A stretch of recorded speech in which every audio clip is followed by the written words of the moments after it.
Hahangin natin ang mabuting balita sa Ebanghelyo ni San Marcos, Kabanata 3, mga talata 7 hanggang 12. Nung panahon iyon, umalis si Jesus at ang kanyang mga alagad at nagpunta sa tabi ng lawa. Sinundan siya ng maraming tao buhat sa Galilea. Nagdatingan din naman ang mga napakaraming taong mula sa Judea, sa Jerusalem, sa Idumea, sa ibayo ng Jordan, at sa palibot ng Tiro at Sidon. Nang mabalitaan nila ang lahat ng ginawa ni Jesus, nagpahanda si Jesus sa kanyang mga alagad ng isang bangkang magagamit niya upang hindi siya maipit ng mga taong dumaragsa. Marami na siyang pinagaling, kaya pinagdumugan siya ng lahat ng may sakit upang mahipo man lamang nila.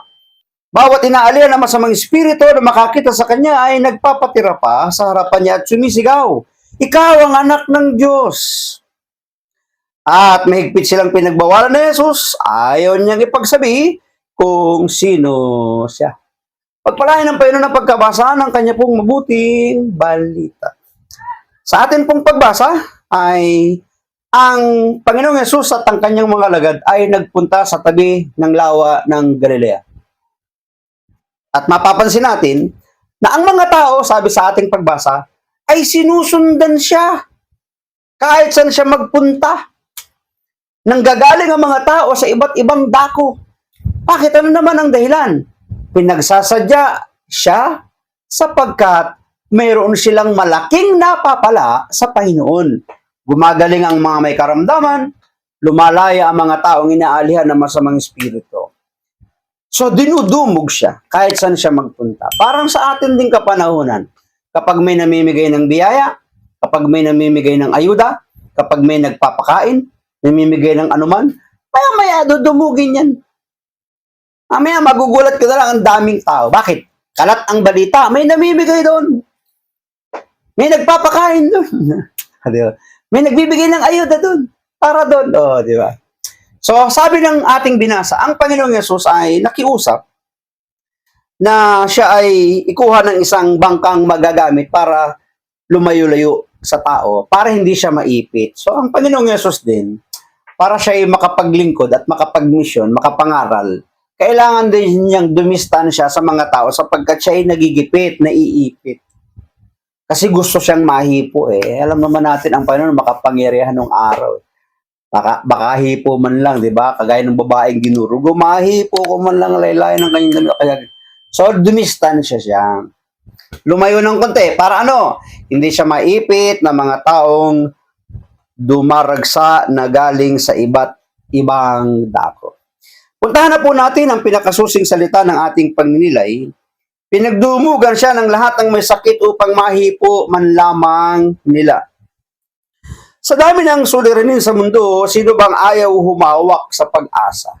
Alam naman natin na kaya nila pinupuntahan si Jesus ay umaasa, nagbabaka sakali, na yung kanilang mga nararanasang hindi maganda sa buhay, yung mga sakit at karamdaman, yung mga gawa ng masamang espiritu sa kanila, ay umaasang sa pamamagitan ng pagpunta nila kay Jesus ay matugunan. Parang sa ating ding mundong ginagalawan. Ang dami nating mga pinagdaraanan sa buhay, umaasa tayo, nagbabaka sakali tayo, na kapag tayo pumunta sa mga simbahan, sa mga fellowship, sa mga assembly, ay mapagpala yung ating idinudulog sa ating Panginoon. Ganito ang pananabik ng mga tao kay Jesus. Alam nilang may taglay siyang kapangyarihan, hindi upang mangibabaw, kundi upang mapagaling at mailigtas sila. Yun naman ang kanilang layunin. Sila'y mapagaling, sila'y iligtas, yun ay dahil sa kanilang malaking pag-asa. Kaya nga huwag nating iaalis sa ating buhay ang pag-asa. Lalo tayo mga Kristiyano, yung kakaperanggot nating pag-asa, huwag mong hahayaang mapitas yan, maputol yan, mawala. Sapagkat napakasakit na malaman ng isang Kristiyano ay nawalan ng pag-asa.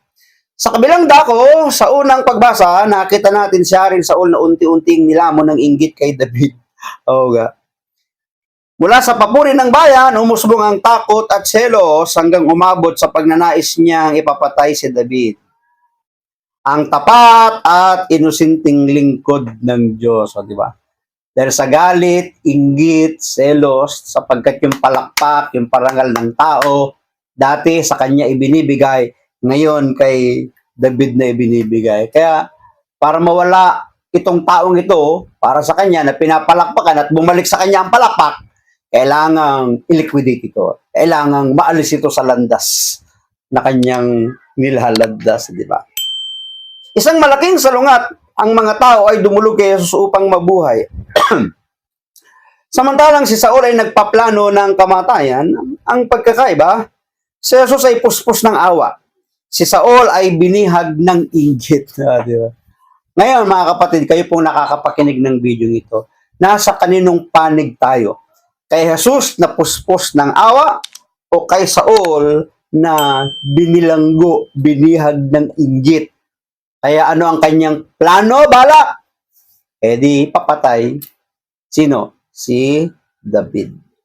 Isang malaking salungat, ang mga tao dumudulog kay Jesus upang mabuhay, samantalang si Saul ay nagpaplano ng kamatayan. Ang pagkakaiba, si Jesus ay puspos ng awa, si Saul ay binihag ng inggit. Kapag ang puso ay puno ng pag-ibig, nagiging bukal ito ng kagalingan. Oo nga, totoo yun.